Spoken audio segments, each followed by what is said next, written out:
I love to grill the bun with a little bit of butter, just so that it gives it a little bit extra savory. This is a filet. I like filet with sliders. And what I've done is I sliced thinly the filet so I can actually, get that going a little bit. You hear that sizzle? I love a Sizzle, good sizzle. That sizzle. always means something good is coming. This is the color you want, and it's nice and brown, not too much. So I'm gonna make a little lime cream sauce. This is sour cream. This is a little bit of mayo. I usually go 2-1, and then just a little bit of minced garlic. And then what I do is I take a little bit of the sauce and put it on the bottom. I took one of the slices of filet, a little bit of sauce, one of the slices of filet. Okay. And I like the lobster meat cold on this one. Hopefully it's good.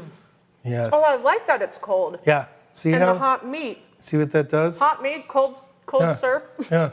Oh, that is delicious. Yeah.